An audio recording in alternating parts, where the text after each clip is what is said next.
Hi, I'm Wilson Abraham. In recent months, I completed my doctoral studies in the area of challenges facing the next generation of Indian Pentecostal churches or community in Chicagoland area.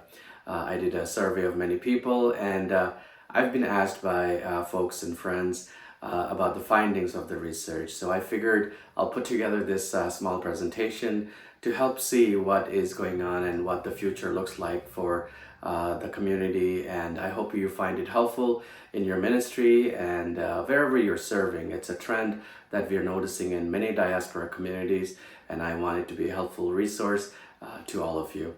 So let's begin. All right, let's get started. Again, this is my doctoral research presentation. The topic of my research was challenges facing the next generation of Indian Pentecostal Diaspora Churches in Chicagoland. I know it's a mouthful, but I wanted to be very precise and focused on what the issues were. And I'll talk about some of these terms in a bit. My background. Some of you may be curious to know what my background is. So I immigrated from northern India about 24 some years ago to the United States with my family. I was in my early teenage years when I came, new culture, new language, and so that is in the backdrop of this research.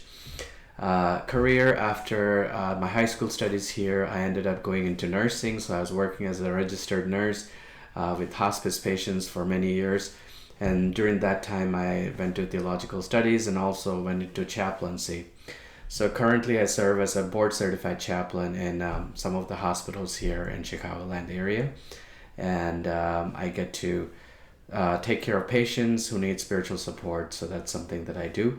I am not doing nursing as of now, but it is part of my background. So ministry, I am an associate pastor of a church here in Chicagoland area, connected with all the Indian Pentecostal churches that are also serving in this area. In addition to that, I am also teaching at a Bible college in India and in helping with various teaching ministries. Again, that is in the backdrop of my research here. Community connections. So Indian Pentecostal Church, also known as IPC, is the denomination that my family is affiliated with for many years. In fact, my great-grandfather was part of the first General Body Council in early 1900s. So deep roots in that denomination. FPCC stands for the Fellowship of Pentecostal Churches in Chicago. It's an organization with about 16 or 17 churches that are part of it, and I've been part of this ministry, and our church has been part of this organization for many years. And CCF stands for Chicago Christian Fellowship, and that is a youth wing of all these churches in Chicago area. And I've had the privilege to serve as a chairman for the last couple of years, during which I got to really talk to many youngsters in our community, many who have left, many who still attend, and kind of hear their firsthand stories of being raised in the churches here in Chicago. Doctoral studies. I completed my studies at Trinity International University, and I had the privilege of having Dr. Sam George and Dr. Jonathan Kim as my mentors and guide. Dr. Sam George is the one who initially wrote the book The Coconut Generation and has subsequently written many books on the issues facing the Indian diaspora community and many other diasporas, so I was really blessed to have him. And Dr. Jonathan Kim is the dean at the Evangelical Divinity School at Trinity. Also has a lot of experience working among Korean diaspora and other ethnic groups. So the project goal and methodology.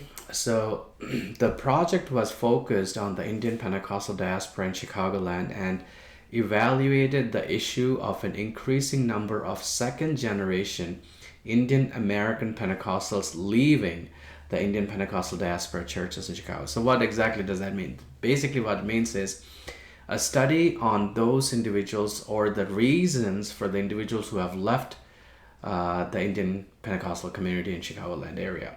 Many of you have been friends with some of them, or you have known many of these individuals, but I really want to study on what the issues were, what the factors were that kind of led to that We call it silent exodus, which basically means people kind of silently left our churches and community. So that was the kind of the basic, issue that I wanted to pursue. So for the methodology, what I did was I surveyed about 60 people in our community, people who used to attend, youngsters who used to attend, or those who were born and raised into Indian Pentecostal church family, but subsequently left those churches. So I found those people, and about 60 of them took the survey. But for the sake of making sure my research was valid, I narrowed it down to 50, close to 50 actually. The reason being I wanted to make sure everyone whose survey is included met the criteria presented to me by my doctoral program. So for that reason, I narrowed it down to 50 people. And I also did interviews, about 10 people, in-person interview who gave their time. So this was good because I got to go in detail with a lot of my questions and get the background stories. So it took a lot of time, about 3 months or so, for me to do this survey and interview. So that's where this research kind of came out of. So before we go into the results of my research, I wanted to point out a few terms, key terminologies that are important for everybody to know. Number one, what do I mean by second generation? Second generation Indian Pentecostal Diaspora basically means those individuals who were born in the United States or attended Asian Indian Pentecostal Churches of Chicago in their teenage years. I'm using the word AIPCC in my research paper. Basically what this means is people who are born in America or in US, and those who attended these churches before their teenage years or right around their teenage years, because we have to be careful about who I included in this research. Cultural hybrids basically means the second generation who identify with both the Eastern and Western cultures, but do not belong entirely to either one of them. Next is Indian American. Indian American could mean Native Americans. So I had to specify for my research, the word Indian American means referring to people or those individuals who live in the United States and are part of the Indian Pentecostal Diaspora of Chicagoland. So just to clarify that. A few more terms. Indian Pentecostalism. So this term could mean a lot of things for a lot of people. So in my research, this term refers primarily to Kerala Pentecostalism, with features such as spirit baptism, speaking in tongues, emphasis on holiness, avoiding wearing jewelry, ultra-conservative values, and strict separation between the genders. So it's a quick highlight of what kind of Pentecostalism or Indian Pentecostalism that I'm talking about. Next is cultural Pentecostalism, defined as one's association with the larger Pentecostal community, irrespective of the adherence to the theological views held by the denomination. What it basically means is a person who calls themselves Pentecostal, but culturally only. They don't believe in or adhere to all the theological distinctions of a Pentecostal theology or doctrine. So kind of that's the difference here. All right, so let's get into the results. And just so you know, the detailed study, my research is available now on ProQuest, which is an online database of theological dissertations. You can find it all across the seminaries in US and outside too. And there you can get the detailed surveys, detailed version of my study. But for the sake of presentation, I'm only going to pick few results to highlight what I found in my research. But if you need more details, you would have to go and look at my research paper. All right. So this was one of the first questions that I began with. Were you born in the United States? About 62% said yes, 38% said no. So what that means is majority of the people who took the survey and who were part of my research were born in the United States. The remaining were those who came to US as immigrants early in their childhood or before they became adults. So this is important to know because this will give us an idea of who is filling out the survey and who were part of my interviews. So the next thing I wanted to highlight here is this question. How old were you when you first started attending an Indian Pentecostal church in Chicagoland? And as you can see here, majority, almost 60% said they were 5 years or younger when they started attending the church. So again, interesting to know who are the people who are included in this research. Were you born in a Pentecostal household? This was a very important question. Were you born? 83% of my research people said yes. 83% yes, 17% no. So what it basically means is people who are taking this survey or part of the interview have good Pentecostal background in many ways. They were born in that family. They were raised in churches with that denomination in the background. And the 17% who are not are perhaps coming from that doesn't mean they were not Christians. It could be that they were Orthodox, they were Catholics, they were Marthoma, whatever background they were from, and then they started attending Indian Pentecostal churches. So again, something to keep in mind when you read the results.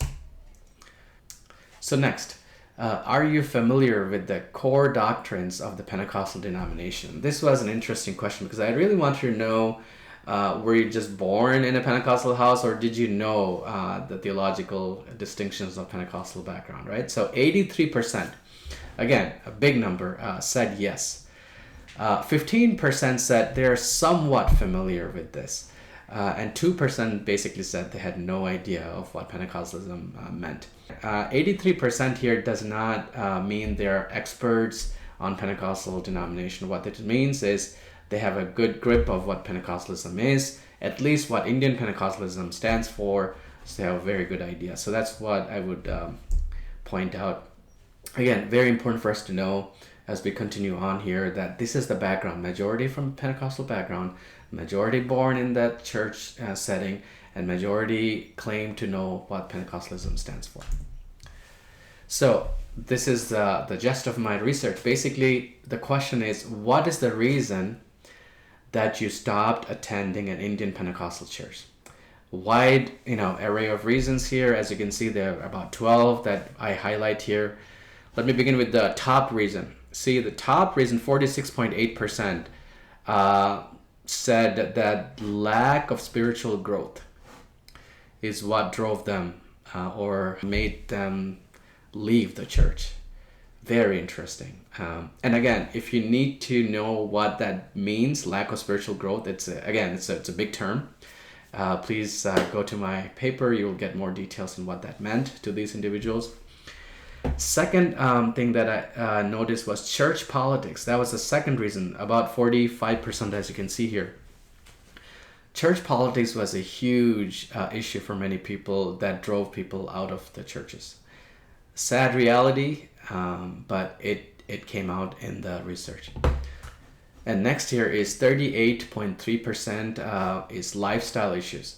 So what they said was lifestyle issues, things like lack of role model, or issues to do with jewelry, not wearing jewelry or not being allowed to wear jewelry. And thirdly, family conflicts. All of these combined together, I put in the category of lifestyle issues. That was about 38% of the people said that was the reason that kind of made them leave the churches. And next one is 34% of lack of activities for children or young adults. Claims like there was not enough things for us to do other than Sunday school or VBS. Again, if you need to get into the nitty-gritty of what that meant, you can go into my paper. My goal here is to just highlight these factors. You can read the rest of them. 23% said leadership issues, 19% said Pentecostal doctrinal issues, 17% because they moved out of state, basically. That was as easy as that. And then the remaining were worship style, married and moved out, and language issues. Now, some of these issues were important to some people, others were not as important, but basically this is what the research showed. Next, I wanted to ask this question: do you still identify as a Pentecostal, right? So yes, you were born in a Pentecostal household. Yes, you were raised there. You also claim to know a lot of things about doctrine. So then what happened? Today, 57% said yes, 43% said no. So think of it for a second. Earlier I showed you a slide that a majority of them said they are Pentecostal. Today, when I'm doing the survey, 43% no longer identify as Pentecostal. The reasons are, again, in my research paper. You're welcome to read there, but this is an important finding, isn't it? 43% no longer are identifying it. Something for us to think about. So the next thing that I wanted to find out was, if you have left the Pentecostal denomination, which church denomination are you currently affiliated with? So where are you going now? If you no longer go to Indian Pentecostal Churches, AIPCC, where do you go now? So 46%, as you can see here, said they go to non-denominational churches. So these are churches who are, vibrant, growing churches, but they don't necessarily identify as Pentecostal. They call themselves non-denominational churches. So next one is NA, not applicable. 23.4% said that they don't want to specify. They did not want to say where they were going, or perhaps they don't go anywhere in particular. So this came out as the second major factor. And the next one here is I attend non-Indian Pentecostal church, 21.3%.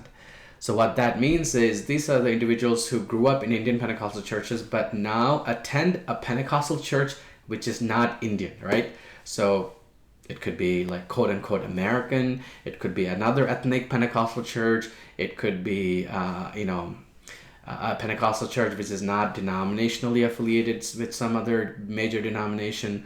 So basically it's non-Indian. Again, in my paper, I go in detail of what non-Indian Pentecostalism means, right? What are the cultural things that sets them apart versus the Indian Pentecostal churches? And I also looked into why they chose those churches as opposed to Indian. Was Indian Pentecostal church not meeting the needs, basically? And what were the things that the non-Indian Pentecostal churches were doing that stood out to this surveyor? So something very interesting for us to be aware of. Some went to Brethren Church, Baptist Church, Evangelical churches. So this is a quick overview of where people ended up going. Next, another interesting question that we had was, do you miss any aspect of an Indian Pentecostal church? I wanted to ask this because deep in my heart and also in my conversation with other people, I've noticed that people still have this affinity and this longing for the Indian part of who we are, right? Even if we are born and raised here, a part of us still longs for it. Interestingly, 51% said yes to this question. So do you miss something about Indian Pentecostal church? Interesting. 51% said yes. Again, 21% didn't want to say anything. They chose not to disclose. But 28% said no, they don't miss anything about the Indian Pentecostal church. So what does this mean? This is interesting for us pastors and leaders in our community to know, are there things we could do, right, to reach out to these individuals who may still be willing to be open to certain factors in our churches, right? So again, 51% said yes to this question. We are almost done here. Next question that I wanted to explore was, would you ever consider returning to an Indian Pentecostal church, right? So this is one of the last questions I asked in my survey. 30% said yes, 40% said no, and remaining didn't want to say it, didn't want to specify. But again, 40%, it's more than yes, obviously. So 40% said they are no longer considering coming back to Indian Pentecostal churches. Not that that is our goal, but I was just curious to see if that is something that the churches could work on. But this result is helpful for us to know, right? So as we reach out to people, as we reach out to our communities, 40% are saying they will no longer consider, but there are 30% who will still consider. Now, if you need to know what will bring them back, what changes, you got to go to the paper. I don't have time to put all those details here. Some interesting comments people made, some interesting interviews where people gave me some details on what would be something that will attract them back to the Indian Pentecostal church. All right, so again, just to let you know, I did not include all my questions and surveys in this presentation. It is available in the full text. But I want to capture what we just talked about and capture the essence of this research. So basically what this research revealed was that the lack of spiritual growth, church politics, lifestyle issues, lack of role models, and emphasis against wearing jewelry were the primary reasons for the second generation leaving the Indian Pentecostal Diaspora Churches in Chicagoland. So if you were to kind of narrow it all down, the big research basically comes down to these factors: spiritual growth, church politics, lifestyle issues, lack of role models, emphasis related to jewelry issues. All of this put together were bunch of reasons that ultimately led to this silent exodus among the people in our community in the last 10, 20 or so years. And next here is the study revealed the study results also showed that while most of those who left the Indian Pentecostal Diaspora Churches in Chicago still identified as Pentecostals, they chose to attend non-denominational churches regularly. So what that means is, for those individuals who left the Indian Pentecostal churches, they may still consider themselves Pentecostal, but on a regular basis, they're attending non-denominational churches. So it is something for us to be aware of. Next thing is, most respondents agreed that they missed the community aspect of the Indian Pentecostal church, but concluded that they would not return to an Indian Pentecostal church in the future. So it's a sad reality that although the second generation or many who have left, they do miss several things about Indian Pentecostal church, especially the community. But the chances of them returning are low based on the survey and the research. It shows that they are not interested in returning. But there are things that churches can do to reach out to them, obviously. But it is good for us to know where things stand as of today. So here I want to talk about the considerations for the future. So one thing to do is re-examine identity and purpose of AIPCC. Basically what that means is it's important for us Asian Indian Pentecostal Churches of Chicagoland to identify who we are, what we stand for. The things that are relevant to our churches 40 years ago or 30 years ago when they started may have shifted today. So the reasons that the immigrant church was so important 30 years ago, 40 years ago, may not be the same today. And also the purpose, what is our goal? Are we only going to be an immigrant church as we used to, or are we going to be more inclusive of the communities that God has placed us in? Next thing here is the language and culture. The first generation, when they came to the United States, English was not the strong language for them, so many of the churches continued in the Malayalam or Hindi, whatever language they were in. But now we need to reconsider whether to switch the language of our church service completely, what that would look like. What about the first generation who are still attending our churches? What about the second generation who want to but have issues with the language? So this is an interesting dilemma, but it's something that we have to address if we really are serious about reaching out to the next generation. Cultural issues, yes, we don't want to compromise with the culture too much, but at the same time, is there a way that we can maintain our biblical foundations, doctrinal foundation, and still allow cultural, mixture, cultural understanding of the first and second generation, and find a way to meet in the middle somehow, right? So these are things that we need to really take seriously and have a conversation around. Next thing is to talk about identifying and utilizing second generation leaders. It is important to have discussion about the importance of youth pastor in a church or English pastor, importance of finding talents early and molding them to lead the church in coming years. Have a plan for the next 10 years. It is interesting because our community is so gifted, and as you know, I've been working with our community for many, many years. I'm part of this community, so I'm not looking at this issue as an outsider. I'm looking as one who belongs to this community. And can I tell you, our children, our youngsters, our young adults are so gifted. We have to allow them to grow. We have to allow them to lead. We have to allow them to utilize their gifts. So I think there's great opportunity here. We don't have to look outside necessarily. We can look within and find gifted leaders. We have already good examples of many of the churches who are utilizing, pastors in that capacity. So this is something we need to consider, and I'm going in detail in my paper on this issue as well. And emphasis and teaching of the correct doctrine. So it's important. And one of the things that came out of my study when I was doing interviews was the lack of deep teaching on the Word of God, but in particular on what Pentecostalism is. Many people told me that, I never really understood what is so special about Pentecostalism, or what is so special about being filled with the Holy Spirit. And I think there's a great opportunity for churches to kind of delve deep into this, to make sure the generation that's coming up is rooted in the Word of God. Otherwise, there's this danger, the danger of cultural Pentecostal. Cultural Pentecostalism basically means Pentecostal in name only. So this is something that we have to really teach and spend time on. So in conclusion, a few things I want to point out. I'm grateful for all those people who took my survey. This research would not have been done unless those 60 people were willing to return the surveys, and people who gave their time to me in the interview, and they were open. They shared all their feelings and thoughts and trusted me with their stories. I'm grateful to all of you. Purpose of the study and hope for the future. My purpose, again, is not to criticize. My hope is that we can learn and change.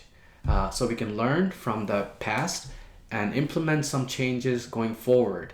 I'm not saying we're going to bring back people. That may not be possible. But what about those who are still growing up in our churches, in our community?